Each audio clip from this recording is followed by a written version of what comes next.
Hello everyone and welcome to the coronavirus edition of the 8th exercise from our signal theory class. In this exercise we will practice the Laplace transform.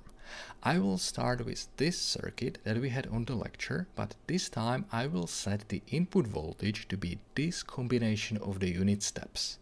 When you think about it and plot it, you will see that at the input I now have this pulse. My question still is, what is the output voltage when my initial condition, that is the output voltage at time 0, is 0. So at time 0 this capacitor is not charged. This circuit is described by this differential equation. So to solve it I need to apply the Laplace transform of this equation, and that will give me this.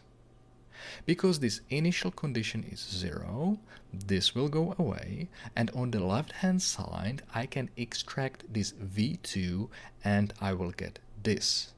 Now I can divide by this polynomial and that will give me this. So the Laplace image of my output voltage will be the Laplace image of my input voltage multiplied by this function, which we call the transfer function.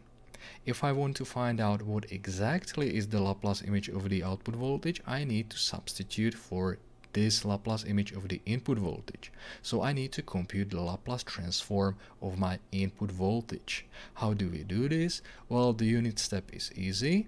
I need to take a look at the properties of the Laplace transform, and the Laplace transform of the unit step is 1 over s. So the Laplace transform of this is 1 over s. Now what about this unit step? This unit step is time shifted, so from the properties of the Laplace transform we get that when we have a time shift in the time domain, in the Laplace domain we get the multiplication by this exponential, where this capital T is the time shift. So the Laplace transform of this unit step will be 1 over s, which is the Laplace transform of a unit step which is not time shifted, times this exponential, where this capital T is this time shift. So this is the Laplace transform of this function. And here I have it substituted. Now to find what is the output voltage in the time domain, I need to compute the inverse Laplace transform of this expression. How do you do that when you have this exponential in the Laplace image? Well, if you have this exponential, then you need to break your Laplace image into two parts. One part will not contain that exponential, and the other part will be multiplied by this exponential. To do this, I need to expand this bracket. So I will multiply this fraction by this fraction, and that will give me this. Then I will multiply this fraction with this fraction, and that will give me this. So this is what I get, and here you can see that I have this part which does not contain this exponential, and then I have this part which is multiplied by this exponential. Now to take the inverse Laplace transform, I will do it separately for this part and for this part. This part we actually did during the lecture. First I need to break this expression into partial fractions. For this it is best to use the cover-up rule. So this polynomial here has root at -1 over RC. That means that when I substitute -1 over RC for this s, this polynomial will be 0. So now I will cover this polynomial and I will substitute its root for this s. And when I substitute -1 over RC for this s and evaluate the rest of the expression, that will give me this -1. Now this polynomial has root at 0. When I substitute 0 for this s, this polynomial will be 0. So I cover it up and I substitute its root to the rest of the expression. So I will substitute 0 here, and this expression when s is 0 will give me this number 1. So this is this expression broken into partial fractions using the cover-up rule. And we can take the inverse Laplace transform of this. We have done that during the lecture. When we take a look at the properties of the Laplace transform, we will be able to see that this fraction is actually this fraction, which corresponds to the Laplace transform of this exponential when this a is equal to minus 1 over RC. And this 1 over s is the Laplace transform of the unit step. So when I take the inverse Laplace transform of this expression, I will get this. Now, what about the inverse Laplace transform of this expression? Well, the content of this bracket is actually the same as this expression. So the inverse Laplace transform of this expression will be the same as the inverse Laplace transform of this expression, but because I have this exponential here, there will be a time shift. Remember, when I multiply by the exponential in the Laplace domain, that means that in the time domain I have this time shift, and this capital T gives me the amount of time shift. So once more, the inverse Laplace transform of this expression will be the same as the inverse Laplace transform of this expression, but time shifted by this capital T. And that is what I have here. This expression is the same as this expression, except here, for all of these t's, I use t minus capital T, t minus capital T, t minus capital T. So this whole expression is the inverse Laplace transform of this expression. This expression I can rewrite and simplify a little bit, and I will get this. So this is my output voltage of this circuit when the input voltage is this pulse. And here I have it plotted.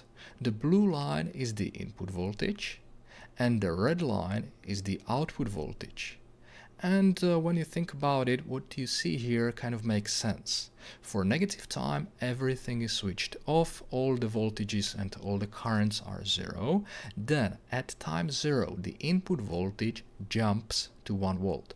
This voltage jumps to 1 volt. And what happens is that this capacitor will start to charge. Here you can see the charging capacitor. Then at time t, this voltage drops to 0. What happens is that whatever voltage this capacitor is charged to, from that voltage it will start to discharge back to 0. And that is what you see here. This is the discharge of the capacitor.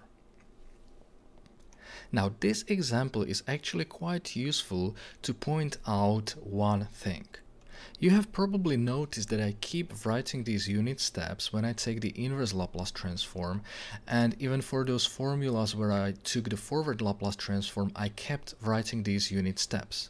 But couldn't I drop this unit step? When I integrate from 0 to infinity, this unit step does not really have any effect. Well, if you limit yourself for positive time, you could drop these unit steps, even though this one you would need to replace by number 1, but you would get into big trouble if you forgot to use these unit steps.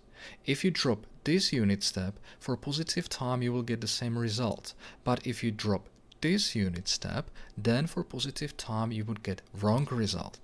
So I would suggest that you keep using these unit steps so that when you have this time shift, you do not forget to use them and you do not get some wrong results. So this is how you can find the output signal of your system when you know the input signal and the initial conditions using the Laplace transform. Besides the output voltage, the Laplace transform can give me another useful piece of information, and that is the frequency characteristic of this circuit. I need to take my transfer function, this is my transfer function, and then when I substitute j omega for s, I will get my frequency characteristic. And I can take this frequency characteristic into MATLAB, plot it, and then I can judge what type of filtering this circuit is going to provide. Or if I do not want to start MATLAB and implement it, I can just get an approximate sketch of the amplitude frequency characteristic using the knowledge about the positions of zeros and poles of the transfer function. So let's take a look at that. First, let's find what are the zeros and poles of this transfer function. Well, if for this S I use only complex numbers, then this expression is never going to be zero. So I could say that this transfer function does not have zeros. But if for this S I use values for the extended set of the complex numbers, that is the complex numbers and infinity, then I can say that this transfer function has 0 at infinity. When I substitute infinity here, this entire expression will be 0. So for the extended set of complex numbers, I can say that this transfer function has 0 at infinity. Now the poles. When for this S I substitute minus 1 over RC, this denominator will be 0 and this entire expression will go to infinity. So this transfer function has one pole at minus 1 over RC. Now that I know what zeros and poles of this transfer function are, I can plot them into complex plane. So this is a very simple case. Here I just have one pole at minus 1 over RC. And this pole will create a big hill in the plot of the magnitude of the transfer function. And when I want to find out what is the frequency characteristic, I need to substitute j omega for S. That means that I limit my S in the complex plane to the imaginary axis. So to find out what is the amplitude frequency characteristic, I need to find what are the values of the magnitude of the transfer function about this imaginary axis. So I need to trace this imaginary axis, and I need to see that now I go up the hill, up the hill, up the hill. Here at 0 I get to the top of the hill, and then I go down the hill, down the hill, down the hill. And here I have it sketched. As I was going here up the hill, up the hill, up the hill, and at 0 I arrived at the top of the hill, I can draw this. I go up the hill, up the hill, up the hill, and at 0 I arrive at the top of the hill. Then I go down the hill, down the hill, down the hill, down the hill, down the hill, down the hill. So this is an approximate sketch of the amplitude frequency characteristic of this circuit. And from here I can see that this circuit is a low-pass filter. So this is how you can use knowledge about the position of zeros and poles of your transfer function to get an approximate sketch of the amplitude frequency characteristic of your system. In this example, I will still use the same circuit, the same system, but to explore the Laplace transform a little bit more, I change the input voltage, the input signal, into this sine. My question still remains, what is the output voltage when I have the 0 initial condition? To simplify the computation a little bit, now I set some specific values for the resistance and the capacitance. And I set them so that when I multiply resistance and capacitance, I will get 1. From the previous computations, I know that this circuit has this transfer function and that the Laplace image of the output voltage will be given as the Laplace image of the input voltage times this transfer function. To get specific formula for the Laplace image of the output voltage, I need to compute the Laplace transform of the input voltage. So I need to compute the Laplace transform of this. When I take a look at the properties of the Laplace transform, I can see that the Laplace transform of sine is given by this formula. So the Laplace transform of sine will be this. And here I have it substituted. Here I have also substituted that r times c is equal to 1. So this product of r and c is now 1. And this is the formula for the Laplace image of the output voltage. So when I want to get the output voltage in the time domain, I need to compute the inverse Laplace transform of this formula. For that, I need to break this rational polynomial function into partial fractions.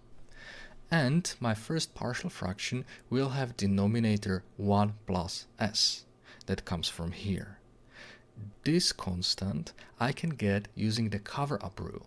So this first order polynomial has root -1, because when I substitute -1 for s, this will be 0. And when I cover it up and I substitute that root into the rest of this expression, when I substitute that -1 for s, I will get this, and that is equal to 2. So this constant should be 2. Now my second partial fraction will have denominator s squared plus 4. You could factor this polynomial into the product of two first-order polynomials, but then you would end up with complex roots, and that would be pain to work with. Instead, it is usually simpler when you have a second-order polynomial that does not have real roots to keep this partial fraction with the second-order polynomial in the denominator. But when you have the second-order polynomial in the denominator, you will need the first-order polynomial in the numerator. And you need to find what these constants a and b are. To find these, you unfortunately cannot use cover-up rule. You need to do it the long way. So to find these a and b's, I need to take these partial fractions and put them back onto the common denominator. When I do that, in the numerator I will get this. Now I need to take this and collect the individual powers of s. I need to rewrite this into this. When I get this, I need to compare this fraction with this fraction. This fraction and this fraction, they are supposed to be equal, and I need to set these a's and b's so that they really are equal. And when you take a look at this polynomial, you can see that you do not have any second power of s or first power of s here. You just have a constant. That means that this must be equal to 0 and this must be equal to 0. This must be equal to this constant, which is 10. From these facts, you can immediately see that b must be 2, and either from here or here, you can see that a must be -2. So when I get a and b, I can write that this expression can be decomposed into partial fractions like this. This is now my b, this is my a. You can do one more step to allow you to take very simple inverse Laplace transform of this expression. You just need to divide these two elements by this denominator separately, like this. And when you have this form of the Laplace image of the output voltage, it is very easy to take the inverse Laplace transform. So take a look at this fraction and compare it with this one. So this fraction is Laplace transform of this exponential. That means that this fraction will be 2 times the Laplace transform of this exponential. Now take a look at this fraction. This fraction has this form. And this is the Laplace transform of a cosine. So this fraction will be 2 times the Laplace transform of cosine of 2t. Last, this fraction has this form, and this is the Laplace transform of sine. So this fraction is the Laplace transform of sine of 2t. When you put this together, you will get that the inverse Laplace transform of this is this. So this is the formula for the output voltage of this circuit when this is the input voltage and I have this initial condition. Here I have it plotted. The blue line is the input voltage and the red line is the output voltage. And when you take a look at this carefully, you can see a little bit of transient at the beginning that is connected with this exponential. But when this exponential approaches zero, which happens fairly quickly, you are left with this, and that will give you this steady state part of your output voltage. And you can see that in that steady state, when you feed the system a sine, you will get what looks like a sine, except now it is scaled in amplitude and shifted in phase. And just to reinforce the connection to what we have learned on those previous classes, this scaling and amplitude and shift in frequency should be also hidden in the frequency characteristic. So let's check that. Where can I get the frequency characteristic? Well, I can take my transfer function. This is the transfer function, and when I want to get the frequency characteristic, I need to substitute j omega for s. When I substitute, I get this. Now when I want to examine what happens at frequency omega is equal to 2, I need to substitute 2 for this omega. When I do, I get this. This complex number can be written in the polar form like this, and this is approximately equal to this. So from here, I can read that the output sine wave will have about half the amplitude and will be phase shifted by 1.1 radians. When you convert 1.1 radians to degrees, it's about 60 degrees. And that is pretty much what you can see here. This output sine wave has about half the amplitude of the input sine wave, and if this interval is 180 degrees, this phase shift seems to be about 60 degrees. So this is how you work with sines, cosines, and with partial fractions that have second order polynomial with complex roots in their denominator. In this example, we will practice how to use the Laplace transform with non-zero initial conditions.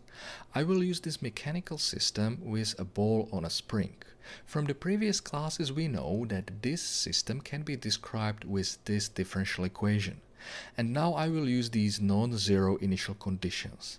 To make the computation simpler, I will use some specific values for these constants. So my mass of the ball will be 1, my coefficient of friction will be 2, and the stiffness of the spring will be 5. When I substitute these numbers into this differential equation, I will get this. And now I will solve this differential equation with these initial conditions using the Laplace transform. The first step is that I need to apply the Laplace transform on this differential equation. This y of t will give me this Laplace image uppercase y of s. This derivative of y of t will give me this Laplace image y of s multiplied by s minus this initial condition. And this second derivative of y of t will give me this Laplace image y of s, but multiplied by s squared minus these initial conditions. Now I will substitute these initial conditions here, here, and here. And that will give me this. Now on the left hand side, I will collect all the terms with y of s, and I will extract y of s in front of the bracket. What's left, what does not contain y of s, I will put to the right hand side. And that will give me this expression. Now I can divide by this polynomial and I will get this. So this will be the Laplace image of my position of the ball. To get the position of the ball in the time domain, I need to take the inverse Laplace transform of this rational polynomial function. Now there are two ways how you can do this. You could factor this polynomial into the product of two first order polynomials and then break this rational polynomial function into these partial fractions. But this polynomial does not have real roots, it has complex roots, which will give you these complex partial fractions, which would be pain to work with. Further computation with these partial fractions would get ugly. Therefore, instead of breaking this fraction into complex partial fractions, you could keep it together and work with it as with a single partial fraction. Here I will show you what you can do with this fraction without breaking it into the complex partial fractions. In this fraction, the biggest problem is actually this first power of s. If I did not have this first power of s, I would essentially get this case, which I know how to conform into the Laplace transform of a sine and a cosine. So what do I do about this first power of s? Well, I will get rid of it using the trick called completing the square.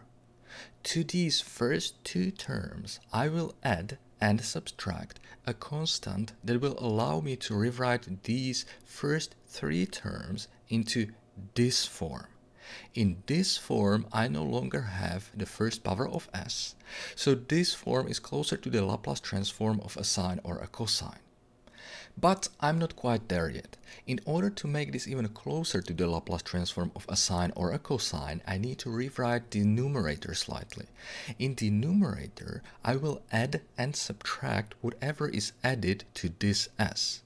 So here I have plus 1, so in the numerator I will add and subtract 1, so that now I have s plus 1 both in the numerator and in the denominator. The last thing I need to do is to divide this s plus 1 and the rest of the numerator by the denominator separately. I first need to divide this s plus 1 and then the rest of the numerator. And now these fractions are close enough to the Laplace transform of the sine and cosine. First, this fraction. If this plus 1 was not here, this fraction would correspond to this fraction, which is the Laplace transform of the cosine. So if this plus 1 was not here, this fraction would be the Laplace transform of cosine 2t. But what about this plus 1? Well, from the properties of the Laplace transform, the shift in the complex frequency corresponds to the multiplication by an exponential in the time domain. So this shift by 1 will give me the multiplication by this exponential in the time domain. So this is the Laplace transform of this expression. Now, this fraction. If this plus 1 was not here, this fraction would actually correspond to this fraction, which is the Laplace transform of the sine. So if this plus 1 was not here, this partial fraction would actually be the Laplace transform of sine of 2t. This 3 over 2 comes from the fact that for this to be the Laplace transform of sine of 2t, I need to have this number 2 here. Take a look at this Laplace transform of a sine. Here I need to have the square of the frequency, and here I need to have the frequency itself. I do have the square of the frequency here, but to have number 2 here, I need to write this 3 as 3 over 2 times 2. This number 2 will be the part of the Laplace image of the sine, and this 3 over 2 will just become a multiplicative constant. Now about this plus 1. This is the shift in the complex frequency, and the shift in the complex frequency corresponds to the multiplication by this exponential in the time domain. So this plus 1 will give me this exponential in the time domain. So this expression is the Laplace transform of this expression. When I combine these two guys, I will get this. This is the inverse Laplace transform of this. So this is the position of the ball in the time domain. This expression I can simplify into this one, which I can plot, and I will get this. This is how the ball on the spring will move. And you can see that my solution starts at 1 as per this initial condition, and this initial positive derivative you can see here. So this is how in Laplace transform you use the initial conditions and completion to a square. In this example, I will show you how we can use the Laplace transform to efficiently solve electrical circuits. When I have a circuit like this one, I could describe it with circuit equations and use those equations to construct, in this case, the second order differential equation. Then I could apply the Laplace transform to that equation in order to solve it. But you can spare yourself the trouble of constructing the differential equation and you can apply the Laplace transform directly to this circuit. What do I mean?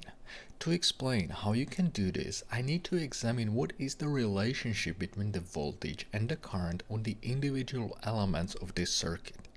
First, the resistor. In the time domain, the voltage on the resistor is given as the current through the resistor times the resistance. When I apply the Laplace transform on this equation, I will get that the Laplace image of the voltage is the Laplace image of the current times the resistance. Now the inductor. In the time domain, the voltage on the inductor is given as the derivative of the current through the inductor times the inductance. When I take the Laplace transform of this expression and I assume zero initial conditions, I will get this. This derivative will go away and I will get multiplication by s instead. So in the Laplace domain, the Laplace image of the voltage will be given as the Laplace image of the current multiplied by this s times L. Now this s times L I will denote as uppercase Z and I will call it impedance of the inductor. This impedance is in fact a function of complex frequency, but we often do not write it explicitly. What is important here is that in the Laplace domain, the relationship between the Laplace images of the voltage and the current of the inductor is similar to the relationship between the Laplace images of the voltage and the current of the resistor. The only difference is that in the case of the resistor, I use its resistance, and in the case of the inductor, I use its impedance. Now what about the capacitor? In the time domain, the current through the capacitor is given as the derivative of the voltage on the capacitor times the capacitance. When I apply the Laplace transform to this expression and I assume zero initial conditions, I get this expression. When I express the voltage, I get this. Now the Laplace image of the voltage is given as the Laplace image of the current times this coefficient, which I will again denote as the uppercase Z, and I will call it impedance of the capacitor. And again, this impedance is in fact a function of this complex frequency, but often we do not write that explicitly. What is important here is that in the Laplace domain, the relationship between the Laplace images of the voltage and the current of the capacitor is similar to the relationship between the Laplace images of the voltage and the current of the resistor. The only difference is that in the case of the resistor, I use resistance, and in the case of the capacitor, I use its impedance. So, in the Laplace domain, for all these basic circuit elements, I can express the Laplace image of their voltage as the Laplace image of their current times their impedance. The impedance of the resistor is equal to the resistance, the impedance of the inductor is S times the inductance, and the impedance of the capacitor is 1 over S times the capacitance. So this means that in the Laplace domain, I can essentially treat all these basic circuit elements as if they were just resistors, but instead of the resistance, I will use the impedance. Using this, I can apply the Laplace transform directly to this circuit. When I do that, the input voltage will be turned into the Laplace image of the input voltage, and the output voltage will be turned into the Laplace image of the output voltage. Now these individual circuit elements will be turned into their impedances. This inductance will be transformed into its impedance S times L, and this capacitance will be turned into its impedance 1 over S times C. The impedance of the resistor is its resistance, so this will remain unchanged. And now I will deal with this circuit as if all these parts were just resistors, but instead of the resistance, I will use their impedance. And if I treat all these elements as if they were resistors, I can see that this is just a voltage divider. So the Laplace image of the output will be given as the Laplace image of the input voltage times the resistance divided by the sum of the resistance and the parallel combination of these impedances. This is the parallel combination of these two impedances. Here I just used the simple formula for the parallel combination of two resistors, but I substituted these impedances. And this is how I can directly write the relationship between the output and the input of this circuit in the Laplace domain. Before I move on, I will simplify this a little bit. First, I will multiply the numerator and the denominator by this SL plus 1 over SC. That will give me this. Now I will divide by this R and multiply by this SC. That will give me this. And this is actually the transfer function of my system. So from here, I can do whatever I need. I could get some input voltage, compute its Laplace transform, get the Laplace image of the output voltage, and using the inverse Laplace transform, get the output of this circuit in the time domain. Or, and that is what we will do now, I can use this transfer function to examine what is the frequency characteristic of this circuit. To get the exact expression for the frequency characteristic, I could substitute j omega for this s, and then I could plot the frequency characteristic in MATLAB. I hope that by now all of you can do that, so we do not have to practice this. What I want to practice is how to get an approximate sketch of the amplitude frequency characteristic from the position of zeros and poles without using MATLAB. Let's practice that. To simplify the computation, I will use some specific values of resistance, inductance, and capacitance.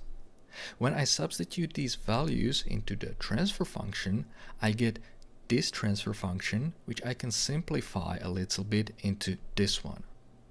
Now to get an approximate plot of the amplitude frequency characteristic, I need to find where the zeros and poles of this transfer function are. The zeros are easy. They are the roots of this numerator, so they are plus minus j times 10 to the power of 3. When I substitute these values for this s, this transfer function will be 0, so these are the zeros of this transfer function. Now the poles. The poles will be the roots of this polynomial. To find these roots, I need to compute the discriminant, which is approximately equal to this. Consequently, the roots of this polynomial will be approximately equal to minus 50 plus minus j times 10 to the power of 3. So these will be the poles of my transfer function. When the complex frequency s approaches these values, the transfer function will go to infinity. Now let's plot these zeros and poles into the complex plane. I have two zeros, one at position j times 1000 and one at position minus j times 1000. Then I have these two poles that have approximately the same imaginary parts as the zeros, but their real part is minus 50, so they will have the same position as the zeros except slightly shifted to the left.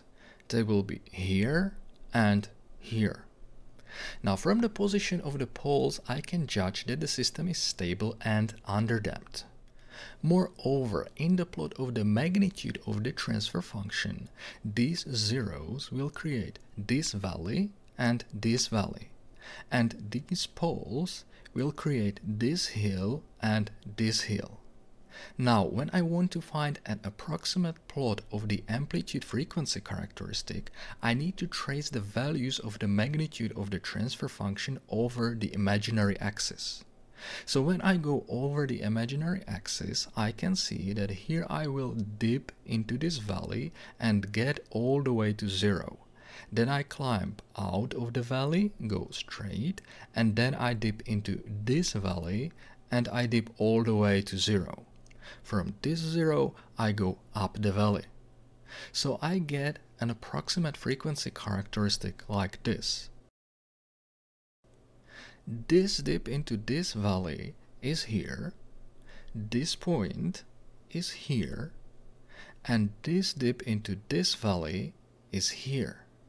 So this is my approximate frequency characteristic, and from here I can see that this circuit is actually a bandstop filter. And I can even find which frequency it suppresses. These dips correspond to these zeros, which are at plus minus j times 10 to the power of 3. That corresponds to the frequency plus minus 1000 radians per second. So these zeros will be at minus 1000 radians per second and plus 1000 radians per second. In hertz, this would correspond to frequency of about 160 hertz. In case you wonder what the actual surface of the magnitude of the transfer function looks like, it looks like this. This valley and this valley were created by the zeros of the transfer function, and this hill and this hill were created by the poles of the transfer function. And this is the amplitude frequency characteristic of the system.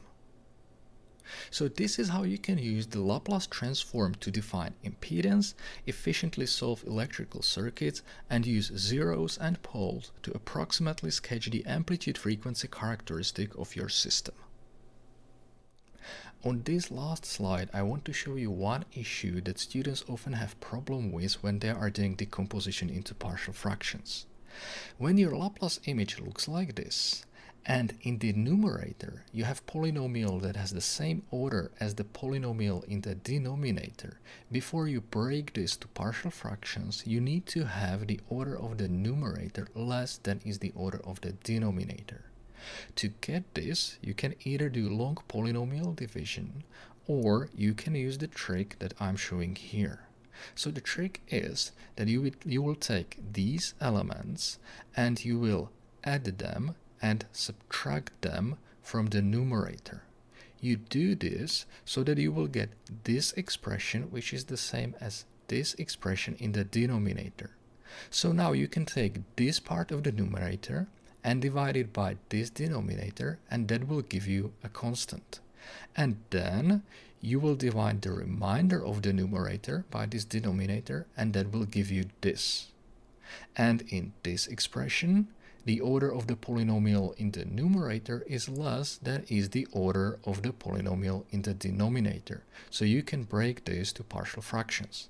In this case, the roots of this polynomial are complex, so I would get complex partial fractions.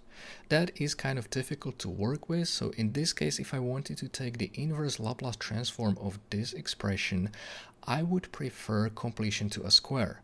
To do that, I can rewrite this denominator in this form, where I can combine these elements into this square.